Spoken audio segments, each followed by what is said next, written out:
आपको काफ़ी कुछ समझ में आ जाएगा। ये मेरा उन सब के लिए एक संदेश है जो ये कहते हैं, जो अंदर मन में सोचती हैं, चाहे वो सास हो, बहू हो, पति हो, कोई भी हो, तो मन के विचार को कैसे ऊपर आकर के परेशानी हो जाती है उसमें, उसका मेरा ये इंडिकेशन है आपको समझाने का। तो महात्मा बुद्ध कहते हैं कि एक देश था, उस देश का एक राजा था, और देश क्या, उसमें जिक्र है बुलंदशहर नाम का एक देश था। और बुलंदशहर नाम का जो राजा था वो बड़ा ही पराक्रमी और बड़ा ही न्याय करने वाला था। तो वो एक दिन अपने घोड़े पर सवार होकर प्रजा के अंदर अपना निकल के जा रहा था। जैसे पहले राजाओं की ड्यूटी होती थी, काम होता था, मन होता था कि मैं अपनी प्रजा को देखूं कि प्रजा खुश है या क्या, उनको कोई परेशानी है। तो जब राजा वहाँ से गुजर के जा रहे थे, तभी उन्होंने एक दुकान के आगे, बाजार में एक दुकान थी बहुत बड़ी, उसके आगे अपने घोड़े को रोक दिया। जब घोड़े को उन्होंने रोका तो उन्होंने अपने वजीर को बुलाया और बोला कि मेरा ऐसा मन कर रहा है, मैं इस दुकानदार को कल फांसी की सज़ा दे दूँ। मेरा ऐसा मन कर रहा है कि मैं इस दुकानदार को फांसी की सज़ा दे दूँ।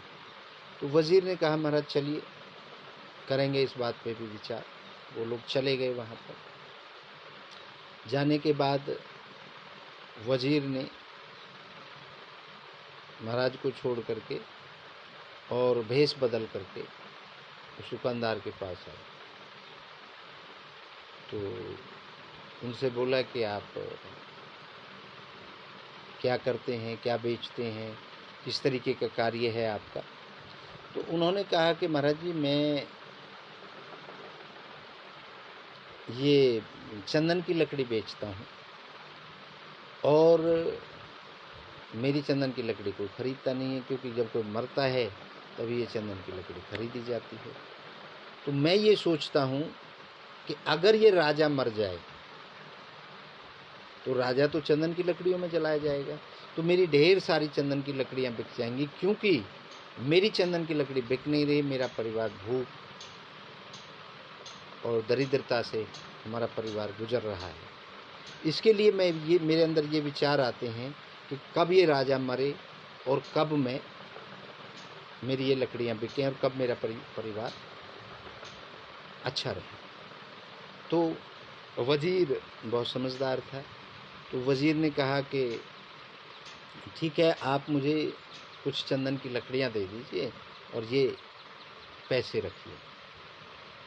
तो उन्होंने पैसे दे दिए उनको, और वो चंदन की लकड़ी उस दुकानदार ने कागज़ के उसमें लपेट करके और वज़ीर को दे दी।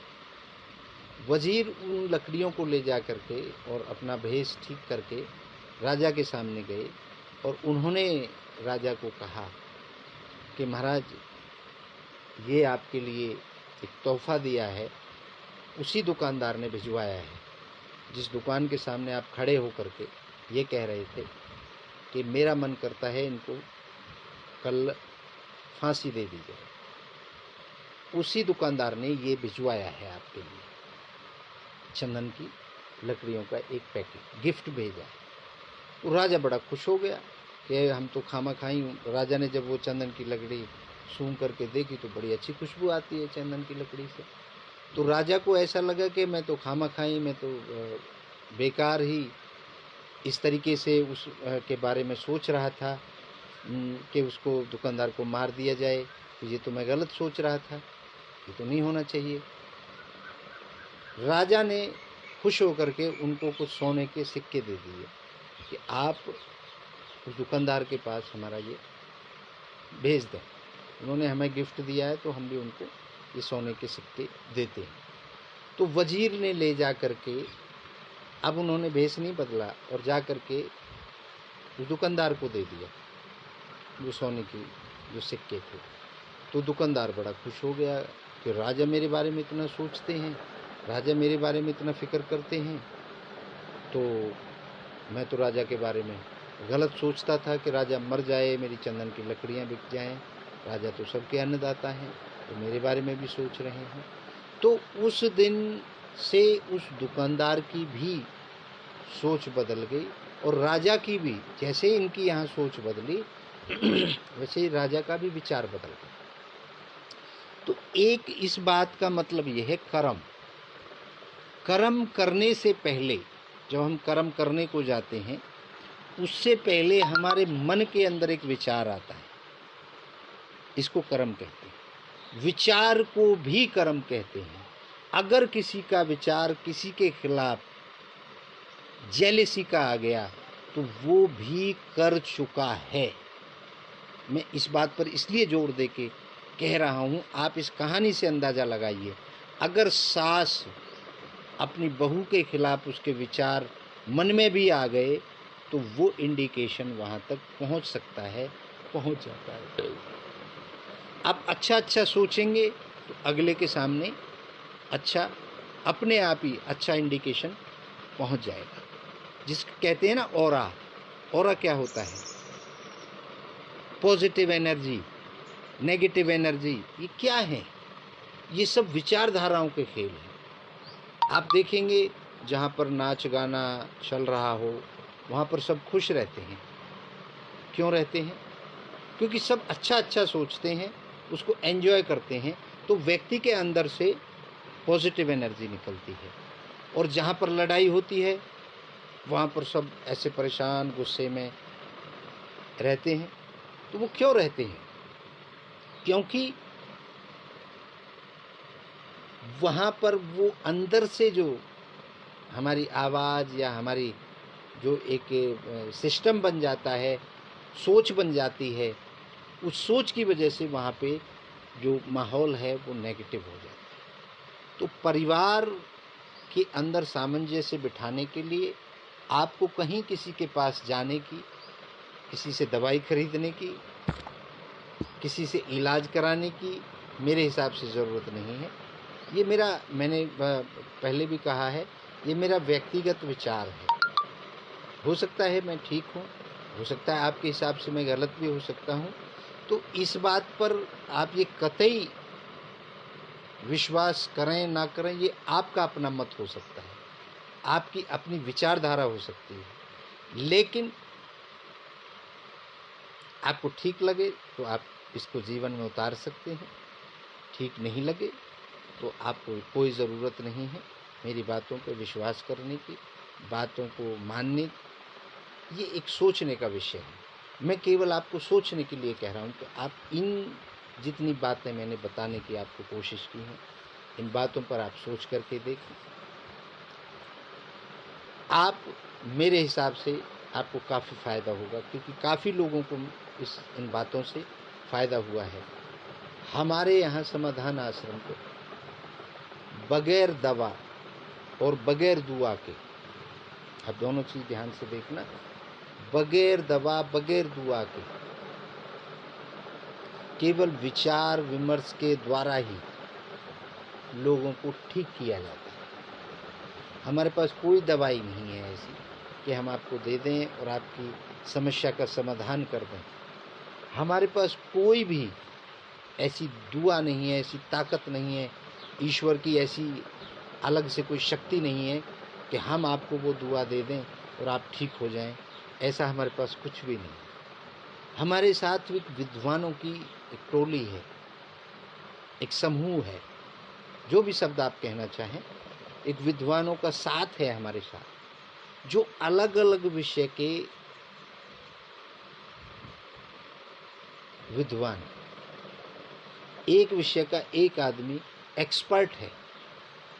चाहे वो सामाजिक दृष्टि की बात करें, पॉलिटिकल दृष्टि की बात करें, आर्थिक दृष्टि की बात करें, पारिवारिक दृष्टि की बात करें, विचारों की बात करें, इतिहास की बात करें, धर्म की बात करें, तो ऐसे तकरीबन हर पहलू को हमने टच किया है और हर पहलू के व्यक्तियों को ढूंढने की और जोड़ने की कोशिश करी है। इसीलिए हम आपसे भी सभी से आग्रह करते हैं कि आपके अंदर, क्योंकि हर आदमी के अंदर एक यूनिक, जैसे आजकल आप देखते हैं ना, आपकी आँखें, आपके अंगूठे जो आधार कार्ड ने साबित कर दिया अभी मैच नहीं करते एक दूसरे से, आपके चेहरे मैच नहीं करते। हाँ, 19-20 मिल जाते हैं कहीं, लेकिन डिट्टो नहीं मिल सकते। आपके विचार भी मैच नहीं करते। लेकिन कुछ ऐसे विचार होते हैं जो कॉमन सबके लिए होते हैं, जो सबको अच्छे लगते हैं। क्यों?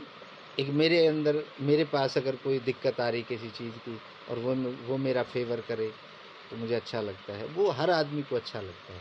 मेरे को कोई गाली दे, मेरे से कोई बुरा कहे, मेरे काम को कोई बुरा कहे तो मुझे अच्छा नहीं लगेगा। मुझे से मेरा मतलब है आप सबको। तो ये कुछ कॉमन चीज़ें हैं जो हर व्यक्ति के अंदर होती हैं, आपके अंदर भी है, मेरे अंदर भी। तो हमारे साथ काफ़ी विद्वान जुड़े हुए, उनसे हम विचार विमर्श करके आपकी समस्याओं के समाधान के लिए निरंतर कार्य करते रहे हैं, आगे भी करते रहेंगे। जिस तरीके के आपके प्रश्न आते रहेंगे उस तरीके से हम आंसर देते रहेंगे आपको, और आपसे भी हम आग्रह करेंगे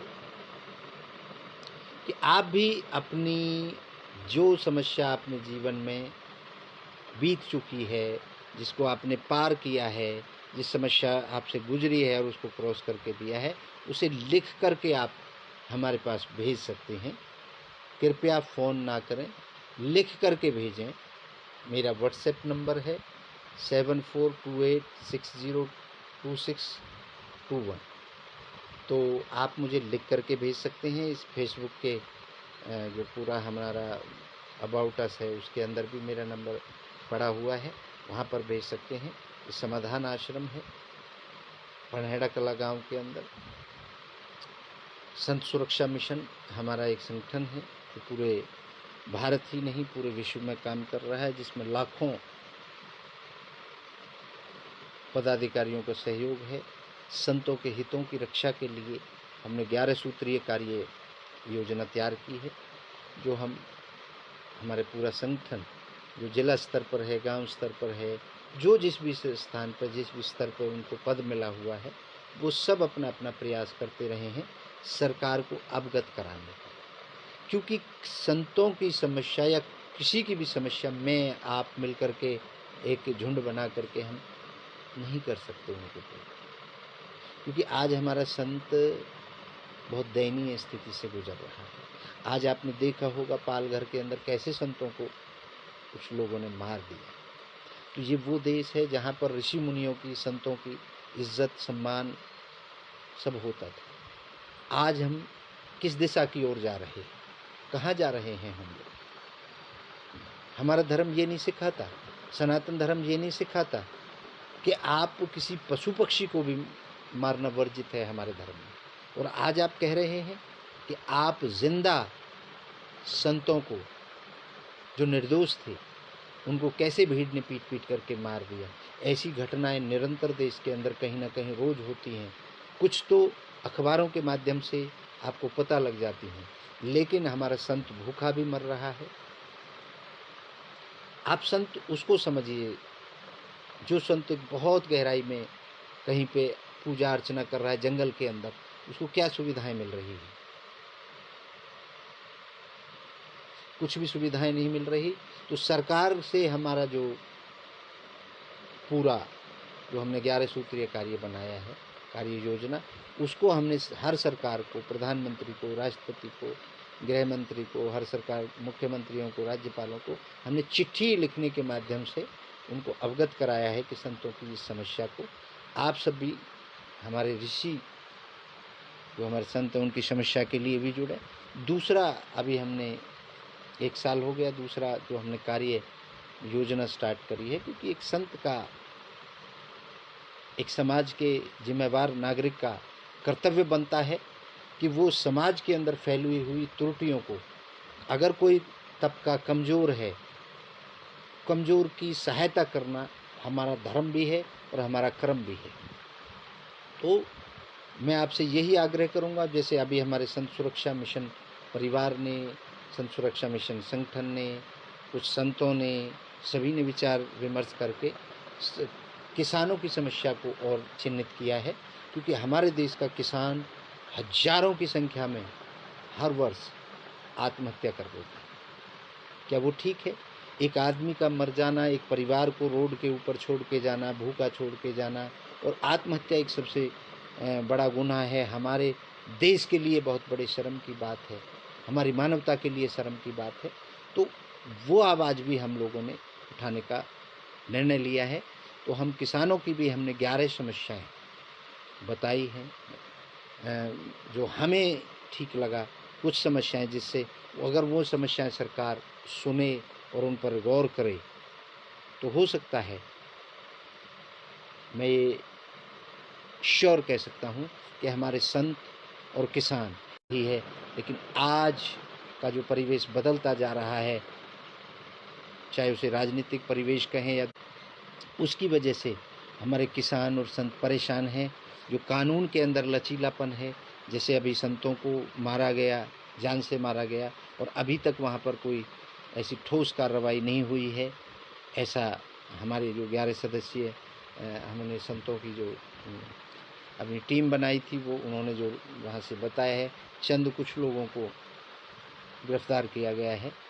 तो आप निरंतर ऐसे अपराधों की आवाज़ सरकार तक पहुंचाते रहें। हम ये नहीं कहते कि आप रोड पर आइए, आप रोड जाम करिए, सरकार को धरना प्रदर्शन करिए, नहीं। आप केवल एक शब्दों के माध्यम से, तो आप किसानों को भी सम्मान दें, आप डॉक्टरों को भी सम्मान दें, आप पुलिस को भी सम्मान दें, और जितने भी संगठन इस कोरोना की महामारी में काम कर रहे हैं, संत सुरक्षा मिशन परिवार उनको शुभकामनाएं देता है।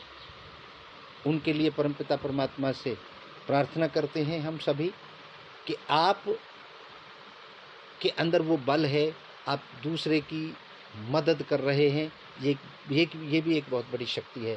हमारे संत सुरक्षा मिशन के हजारों पदाधिकारी जगह जगह पर कहीं भोजन पहुंचा रहे हैं, कहीं पानी पहुंचा रहे हैं, कहीं ज़रूरत की चीज़ें पहुंचा रहे हैं।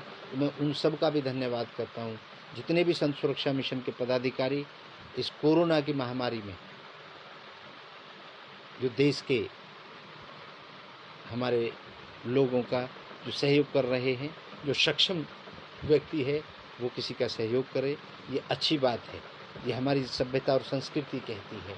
तो आप सभी का, जितने भी कोरोना और दूसरों की मदद के लिए तत्पर रहते हैं, मैं उन सभी को संत सुरक्षा मिशन की तरफ से बार बार धन्यवाद करता हूँ, नमन करता हूँ। और आप सभी के संयम को मैं फिर से नमन करता हूँ कि आपका संयम, आप आए, आप जुड़े, आपने हमारी बातों को सुना, महसूस किया, और हमें इतनी देर तक आप सुनते रहे। इसके लिए मैं आपके संयम को, जो आपके अंदर एक संयम है, एक ताकत है, जो सुनने की क्षमता है, बोलने की क्षमता तो किसी के भी पास होती है, लेकिन सुनने की क्षमता हर किसी के पास नहीं होती। आपके अंदर वो शक्ति है सुनने की, देखने की, दूसरे के विचारों से अपने को मैच करने की। तो उस शक्ति को जो आपके अंदर बैठी है, संयम की शक्ति, उसको मैं नमन करता हूँ। आप अपने परिवार में अपनी पत्नी के साथ, अपनी माताजी के साथ, अपने पिताजी के साथ, अपने बच्चों के साथ स्वस्थ रहें, अपने घर के अंदर रहें, क्योंकि ये बीमारी बता रहे हैं कि घर के अंदर रहने से ही बच सकता है आदमी, इसकी कोई अभी तक दवा नहीं बनी है। तो मैं सभी को बहुत बहुत धन्यवाद करता हूँ, सबको नमन करता हूँ। जय संत समाज बोलता हूँ, जय सनातन धर्म बोलता हूँ। और सनातन धर्म के रक्षकों को मैं बार बार यही आग्रह करूँगा कि आप सबसे ज़्यादा ताकतवर हैं, लेकिन ताकत का गलत इस्तेमाल ना करें। अपने धर्म के लिए, अपने घरों को बचाने के लिए, अपने परिवारों के लिए, अपने देश को, इस पृथ्वी को बचाने के लिए, क्योंकि सनातन धर्म कहता है वसुधैव कुटुम्बकम, सारी पृथ्वी हमारा परिवार है। किसी से लड़ाई झगड़ा ना करें, प्यार मोहब्बत से रहें और स्वस्थ रहें। आज जो बातें मैंने कही, इन बातों पर आप गौर करके देखें, हो सकता है किसी को कोई फ़ायदा हो जाए। वो सैकड़ों लोग जिन्होंने क्वेश्चन भेजे थे, बहुत से लोगों ने मुझे आंसर भी भेजे थे, जो मैंने सुबह कई लोगों के नाम लिए। बहुत बहुत धन्यवाद है हमारे भारद्वाज जी को पंजाब से, बहुत बहुत धन्यवाद है अपने राजस्थान से बजरंग सोमरा जी को, बहुत बहुत धन्यवाद है हमारे मध्य प्रदेश से रोहित गुरु जी को, जिन्होंने आज हमारी सहायता की। और जिन पदाधिकारियों के कल भी मैं नाम लिया, हमारे सैकड़ों पदाधिकारी यहाँ पर जुड़े हुए हैं, जो हमारे समस्याओं के समाधान के लिए कार्य करते हैं। आप भी जुड़ें, आप संत सुरक्षा मिशन में जुड़ें, आप अपने देश की सभ्यता संस्कृति को बचाने के लिए जुड़ें। हमारे संत सुरक्षा.org के अंदर आप रजिस्ट्रेशन कराएं, आपका वहाँ पर स्वागत है संत सुरक्षा में, और देश के हित में आप हमेशा कार्य करें। आप सभी का बहुत बहुत धन्यवाद। आपके संयम को एक बार पुनः मैं नमन करता हूँ। जय संत समाज, जय भारत माता।